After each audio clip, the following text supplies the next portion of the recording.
ለሰው እንደ ሌሎች አበሾች ዱቄት ፈጭተው አበቃቅተው ደግሞ አይችሉም። እሱን ደግሞ እሱ አትችልም። እንደዚህ አይነት ነገር ይሄ ዱቄት ቆልቶ ቤት ውስጥ እንጀራ መጋቅር ምናምን፣ ሌላው ሀበሻ እንደዛ ነው የሚያደርገው። ምስር የብር ካምሳ ይገዛል። ይሄ የጀርመን ሀገር ኑሮ ልንገራችሁ። ኮፒ ያደረገው እሱም ከቤተሰቦቹ ነው ኮፒ ያደረገው። ምክንያቱም እንደዛ ያጣ ልጅ ይወልዳሉ። የልጆቹን ገንዘብ 3 ልጅ ከወለዱ 800 ዩሮ ነው። 800 ዩሮ ይላካል ወደ ኢትዮጵያ። ከ800 ዩሮ እናትየውም ያው ከወለደች ይሰጣታል። አባትየውም የመንግስት ተረጂ ነው። ያውላ ተሰብስቦ ይሄዳል። ከዛ በ100 ብር የወር ወጪያቸውን ይችላሉ። 3 ኪሎ 10 ኪሎ ዱቄት ይገዛል። 1 ሊትር ዘይት ይገዛል። 5 ኪሎ ሽንኩርት ይገዛል። እኔ ስለማውቀው ነው የምነግራችሁ። ምስር ያው ሽሮ ከአገር ቤትም ከዚህም ተጭኖ ይመጣል። ከዛ በኋላ ይሰራና ፍሪጅ ውስጥ ይቀመጣል። ጠዋት ይነሳሉ። ያንን እንጀራ በሽሮ ይበላሉ። እንጀራ በምስር ይበላሉ። ይሄ የተቦካ ሊጥ አለ አይደለ? እሱን 100 እንጀራ ይደረደራል። ከዛ እሱ ይሰራል። እየተቆጠበ እየወጣ ወሯን በዚያ ያደራርሷታል። ዳቦ ቤት ውስጥ ካለ ይደፋል ወይ አምባሻ ይጋገራል። ዱቄት የ30 ሳንቲም ዱቄት ተገዝቶ ማለት ነው። ያንን ህይወት እንድትኖር ነው እሱ የሚፈልገው። ልጅቷ ደግሞ አትችልበትም። አሁን እንጀራ ጋግሬ ብትላት አትችልም። እሽም አይላት። ያው አሁን እኔ እዚህ ቤት ስመጣ ራሱ የበሰበሰ ሽሮ የስንት ዓመት ነው ያገኘሁት? ሽሮ አንዳንዴ የሆነ ለቤት ባህል ምናምን ታደርገዋል። ለዚህ ሀገር ግን ብርድ አይቋቋም። ልብሱ ራሱ ምን ይመስላል? የነበራቸው ልብስ ውሸት ማጋነን አይሆንብኝ እንጂ ልጆቹ ተርፈዋል። በቃ ተርፈዋል።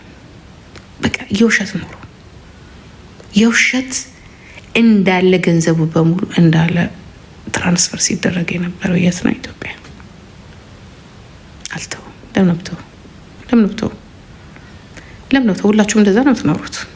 በዛ ነው ቤት ሰራን የምትሉት ኢትዮጵያ።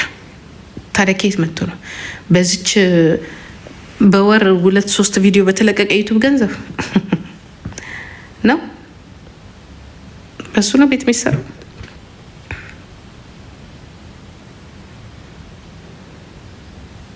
የውሸት ኑሮ ልጅን እያስራቡ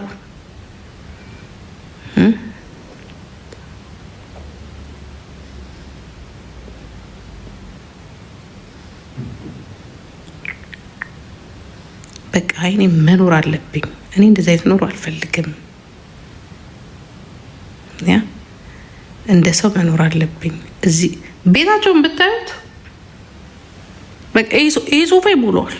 ከዛ በኋላ ቤት የለም። ይሁን የበሰበሰ ሽንት ቤት አለ። የበሰበሰ አንድ የሆነ እንትን አለ። ቁም ሳጥን የለ፣ ምን የለ፣ ኪችን የሚባል የለ፣ ምንም ነገር የለ። በጣም ነው የሚያስቀይመው። እንግዲህ ለጊዜው ልግባበት ተብሎ ነው የተገባው። ለጊዜው ቤት እስከማገኝ ድረስ ግን 3 ነው ስንት ዓመት? 4 ዓመት እዛ ቤት ውስጥ 2 ልጅ ተይዞ ለምን? ብር ስለሚያስፈልግ። በነገራችን ላይ እሷ ቤት አልነበረም የሚኖረው። ይህንን ታውቃላችሁ። ዩቱብ ላይ ያለላችሁ ሳምሪ እስካሁን ድረስ ማለት ነው አንተ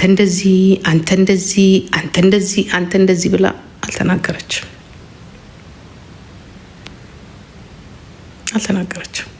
አልተሳደበችም። እኔ በጣም ማዝነው።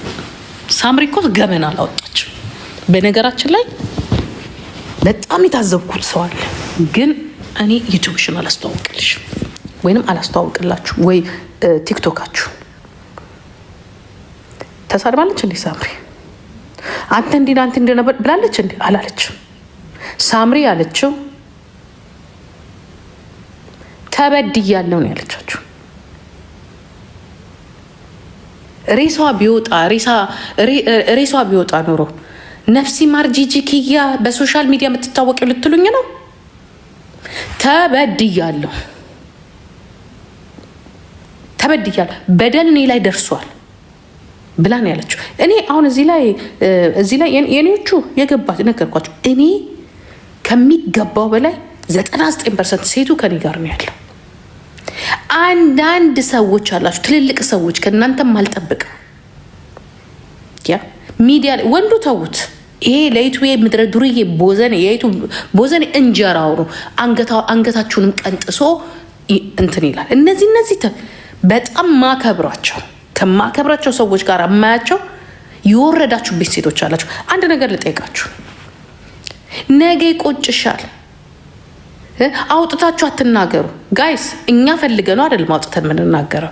እኛ የሚዲያ ፊገር ነን፣ የሚዲያ ሰዎች ነን። እንኳን ትዳራችን እንኳን ጓደኞቻችን አይደሉም ሰገራችንን ለማየት እንዲህ ያላችሁ ነው ካሜራ ላይ የምትዞሩት። ሰገራችንን ፈልገነው ነው እንዴኛ ምናው እሷ ናት እንዴ ቀድማ ያወራችሁ? ወይ አጣርታችሁ እንደ አንድ ሚዲያ እንደ ትክክለኛ ሚዲያ ማን ነው ይህንን ነገር የተናገረው? በውሸት እንደዚህ ታምናላችሁ? ለስሙ በጣም በቃ አዋቂ የተበላችሁ ሰዎች። ዋው ነገ ስታለቅሽ ነው የማይሽ። ነገ አንደኛ መተሽ እኔም እኮ ባሌ ቺት አደረገኝ። ደግሞ የእናንተ ይባስ። ማን ነው መጀመሪያ የተናገረው? ማን ነው መጀመሪያ ወጥተው ተለያይተናል ብሎ ያለው? ሳምሪ ናት እንዴ? አይደለችም። ሁለተኛውንስ ማን ነው ወጥቶ የተናገረው? ስርዓት ባለው መንገድ ስላልተመቸኸኝ፣ እንደ ሰው ስላላየኸኝ፣ እንደ ሴት ስለደበደብከኝ ተለያይቻለሁ ብላ በጽሁፍ ነው ያወጣችሁ። ማን ነው ሶስተኛ ጊዜ ወጥቶ ቁም ለቁም መኝታ ብቻ ምናምን ብሎ የተናገረው? እሱ አይደለም እንዴ?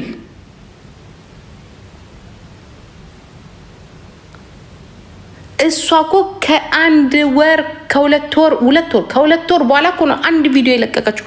አንድ ቪዲዮ፣ እሱንም አዳምጡ። ተጎድቻለሁ። እኔ አሁን የምናገራችሁ የተወሰናችሁ ሰዎች ስላየዋችሁ ነው። እኔ ግን በተለይ በጣም ማከብረው ሰው ስላለ፣ በጣም ወደው ሰው ስላለ፣ እንኳንስ የኔን አይደለም የልጄን ህይወት እየቀየረ ያለ ሰው ስላለ ስም መጥራት ስለማልፈልግ ነው እንጂ ውርደት አምናችሁ ኦኬ። ምንም አታውቅም ይችልች ትዳርም አይደለም ጀስት ገርል። ሌላው ቢሆን ኢንጆይ አድርጎት ወደ ቤቱ ይመለሳል። ከቤት አስወጥቶ ጀንጅኖ ስለኔ ክፉ እየተናገረ ከቤት አስወጥቶ እንደገና ከቤተሰብ አርቆ ይሄን ሳታጣሪ ትዳር እናንተ ኖ። በጣም ትንሽ ልጅ ናት እሷ። በዚህ በትንሽነቷ ላይ ልጅ፣ ኃላፊነት፣ ትምህርት፣ የቤተሰብ ጸብ። እኔ በጣም እግዚአብሔር አትርፎልኛል እምለው እግዚአብሔር አትርፎልኛል። ያ የእናትን ክብር ማያውቅ ነው።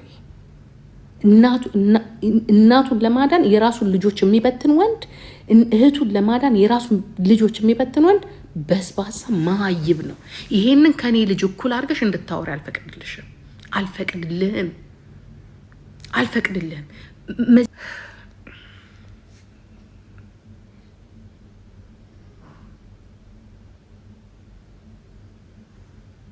በተለይ ወጣት ልጅ ካላችሁ እንደዚህ አስቸጋሪ ራሱን አለስልሶ ከነ ቤተሰቡ ተከባ ከነ ጓደኞቹ ተከባ መውጫው መግቢያው ጠፍቷት ካሁን ያልፋል። ያ በቃ ይነስና ብዙ እኔ አንዳንዴ እኔ ላይስ ምንድን ነው የተደረገብኝ ነው ያልኩት። እውነት ነው። ለምን እንደዚህ ጨከንኩባትኝ? ለምን እኔ እልህ ውስጥ ገባው? ሴት ልጆቻችሁን ያዙ። የፈለገ ጥሏችሁ እንኳን ቢሄዱ እየተከታተላችሁ ምናምን ጠይቁ። እውነቴን ነው የምላችሁ። እኔ ይህንን ነገር ነው ቲፕ ማድረጋችሁ። በቃ ግዴታ ነው። ካልሆነ ልጆቻችሁን ታጣላችሁ። ሜንታሊ ታጣችኋላችሁ፣ ፊዚካሊ ታጣችኋላችሁ። ባዶ ነው የሚያስረክቧችሁ። ሙሉ አድርጋችሁ ወልዳችሁ አሳድጋችሁ ቀፎ ነው የምትረከቡት። ሊሞቱም ይችላሉ። እኔ እኮ ልጄ እኮ ለወንድ እንኳን ልትጽፍ አይደለም እንኳን እንዴት አድርጎ እንደጻፈ እንዴት አድርጎ ከቤት እንዳስወጣት እንዴት አድርጎ እንዴት አድርጎ እሷ እኮ አልፈለገችውም እኮ እራሱ እኮ ነው ላይቭ ላይ አይቷት እኮ ላይቭ ያለችበት ቦታ ሄዱ እኮ ነው ያገኛት። ላይቭ እየተጫወተች ከጓደኞቿ ጋር ላይቭ ገብታ ማለት ነው የፈረደበት ኢንስታግራም ላይ። አሁን ዛሬ እንደሚያወራው አፍኖ ይዞ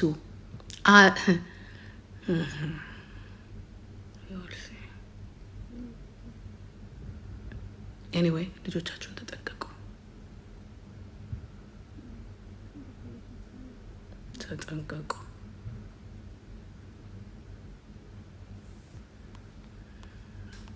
ኦኬ በጣም ተጠንቀቁ። በተለይ በባህር የመጣ ከሆነ በጣም ቴክር። በባህር የመጣ እንደዚህ አይነት ወሮ በላ ነፍሱ በባህር የመጣው ግማሽ እኮ ለራሱም አይሆንም እኮ ረስቶታል እኮ ህይወቱ። እንደዚህ አይነት ደግሞ አለ ፕላን አድርጎ መንቀሳቀስ የማይችል ፕላን። እንዴት አድርጌ ነው ህይወቴን ማትረፍ የምችለው? እንዴት አድርጌ ነው የሰው ደም መጥቼ የሰው ስጋ በልቼ ገድዬ ያ ብትሞትም የራሷ ጉዳይ ሌላ ነገር የማደርገው? ይሄ ሳይለንት መርደር ቤት ውስጥ ሴት ልጅ ላይ የሚደረግ የሚፈጸም እስከ ዘር ማንዘር በቴሌፎን ማዶንቆር ማውራት፣ እንደሚወዳት እንደሚያፈቅራት ደጋግሞ ማውራት፣ ቤተ ክርስቲያን የሚሄድ ረጅም መልስ እንዳለባት፣ ዝምተኛ አንገት ማጎንበስ እንዳለባት፣ ወጥ መስራት እንዳለባት ከአሮጊቶች ከሁለት አሮጊቶች ማለት ነው ያ እንዳለ በማህበር ተደራጅቶ ብሬን ወሽ ሳይለንት ኪለር። ፈልገሽ ስትወልጂና ሳትፈልጊ በፕላን የምትወልጂው ልጅ ይለያያል። ሳምሪ ፈልጋ ነው የወለደችው። ኦኬ እሱን ጠይቁት። ከተወለዱ በኋላ ሊያሳዝኗችሁ ይችላል። ግን ፕላንሽ ከልጅ በኋላ ፕላንሽ ልጅ እያሰብሽ ይሄ ቢሳካልኝ ይሄ እኔ የማንቀደሩ ልጁ ይምጣ አብሮ ይዞት የሚመጣውን ነገር እንቀበላለን ነው። ኦኬ ሴት ስለሆንኩ ወንድ ሰው ስለሆንኩኝ ባል ስላለኝ ስላገባው መውለድ አለብኝ ነው። እኔ እነዚህ እናማቃቸው እንጂ ልጅ መወለድ አለበት ለወረቀት አላቅም። ኦኬ አላቅም እንደዚህ። ግን አንድ ነገር ልንገራችሁ፣ አሁንም መልስ የሚመልስ ማን አለ? ትልቁ አምላክ እግዚአብሔር አለ። አለቀ። እኔ አሁንም የምለው መተውን የመሰለ ነገር እያለ እኛ መተው አለብን። መተው እንዳለብን ነው። ስንተው ግን ለሴት እህቶቼ ለሴት እህት ልጆቼ ነገም አንድ ሴት ስላለች እዚህ ቤት ውስጥ እየፈራውኝ ታሪካችን ይቀመጥ እዚህ ላይ። በቃ እግዚአብሔር ይጠብቃችሁ። እኔ ጦርነት አልፈራ፣ ፊት ለፊት ያለ ግጭትን አልፈራ። በህይወት የምፈራው ነገር ግን ያጋጠመን በእኔም ላይ የሚገጠመ ነው፣ በልጄም ላይ የገጠመ ነው። በጣም የሚያሳዝነው ደግሞ ያ ነው። እግዚአብሔር ልጆቻችሁን ይጠብቅላችሁ ጋይስ። እግዚአብሔር ሴት ልጆቻችሁን ወንድ ልጆቻችሁን የሚጠብቅላችሁ ከእንደዚህ አይነት መርደር እግዚአብሔር ይጠብቅላችሁ። መርደር ቤታችሁ ሲመጣ አይ ነው እኔ ሲጀመር ታውቆኛል፣ ከመጀመሪያም ግን ፋይት አድርጌያለሁ። በመጨረሻ እግዚአብሔር በቃ ባለበት ሰዓት በቃ ብሏል። እግዚአብሔርን በቃ ባለበት ሰዓት በቃ ሲል ደግሞ መልሱ ምን እንደሆነ እኔ ለሱ ነው የምሰጠው። እውነት እግዚአብሔር አንተ አሳየኝ፣ ልክ ሁሉንም እንዳሳየኝ አንተ አሳየኝ። ይሄንን ብቻ ነው ማለት። ልጆቻችሁን ጠብቁ። ምግብ ሰርቶ ምግብ ስለማትሰሪ ምግብ ስለማታግዢ እኔ ላንቺ ምግብ አልሰራም ብሎ ለኔና ለልጆቼ ብቻ ነው ምግብ ምሰራው ብሎ ለልጆቹና ለሱ ምግብ እየሰሩ ይበሉ ነበር። ኦኬ እኔ ችግር የለውም፣ እኔ ስለማልሰራ አልበላም። እኔ ግን ስራ ሰው ልጆቼ እንዳይረባቸው ልዘዝ ስትለው ለኔና ማለት ብሽቴሉ ላርግ ልዘዝላቸው ፒሳ ምናምን እኔ ስራ ሰው ልጄን ግን አትበይም አላት። ምግብ ተጨቃጨቅን አለች እና ምግብ ስሪ አልሰራም፣ አልችልም መስራት፣ ከታተፍ ሄዳለሁኝ ካልሆነ ግን አልችልም፣ በቃ ምግብም ሰርቼ የውጭንም ስራ ሰርቼ አልችልም አለችው። ከዛ እናት መጣ፣ ምግብ አትሰራም፣ እዘዝ ይከፈላል ማማትሰራ ከሆነ፣ ካልሆነ አይሆንም ምናምን አሉት እና እሰራለሁ ግን እሷ አትበላም አለ። ይሰራል። እሷ ውጭ ዶነር ምናምን ያገኘችውን ሳንዱች ሰርታ ትበላለች፣ ገዝታ ትበላለች። ልጆቹ እና እሱ ቁጭ ብለው ይበላሉ።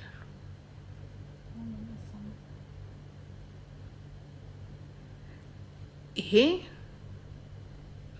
ምግብ እዚህ ሀገር ማለት እንግዲህ ብዙ ባልና ሚስቶች ከውጭ ገዝተን ነው የምትበላው። እኔ ስራ በምሰራበት ሰዓት ጊዜውም የለኝም ለማብሰል፣ እግዚአብሔር በሚያውቀው ስራ ስሰራ በተለይ 8 ሰዓት ምናምን ከሰራው እንትን አይደለም እና ሳንዱች ትበላለህ፣ ትተኛለህ። ልጅ ካለ ግን ትሰራለህ፣ ፍሪጅ ውስጥ ታደርጋለህ። ይሄ ሁላ የሚሆነው እንግዲህ ሽንኩርት ከትፋ ፈጭታ የሚገዛዛውን ገዛዝታ አዘገጃጅታ ነው የምትሄድለት። ከዛ ምን አለ እየተፈጨ የሚቀመጠው ሽንኩርት አላት ጣዕሙ ጥሩ አይደለም፣ ሰርተሽ የምታስቀምጪ ከሆነ ስሪ፣ በየቀኑ እኔ አልሰራም።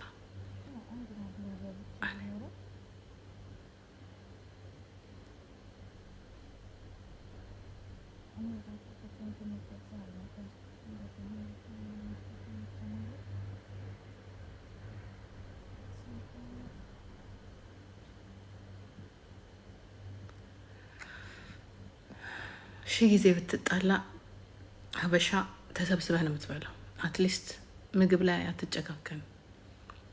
እኔ የትኛው ቤተሰብ እንደመጣ ከየትኛው ቤተሰብ እንደተፈጠረ ምን አይነት ጉድ እንደሆነ እኔ አላውቅም። እኔ በህይወቴ ምግብ የሚከለክል ሰው አጋጥሞኝም አያውቅም። አትብሉ የሚልም ሬስቶራንት ራሱ ስትገባ እዚህ ሀገር እንብላ ነው የምትባለው። በጣም ያልቀረው ባህል ቢኖር ሬስቶራንት፣ አበሻ ሬስቶራንት ስትበላ እንብላ ብለህ ቁጭ ብለህ ዘለህ ቀላቅለህ ጨምረህ በልተህ ነው የምትወጣው። ብዙ ነገር ልትል ትችላለህ። ምግብ ግን ልጆቹን አንተ በልተህ ሚስትህ ከስራ ስትመጣ አትበይ አይከብዳችሁም? ይሄንን እንደዚህ አይነቱን ወንድ ነው የምታበረታቱት።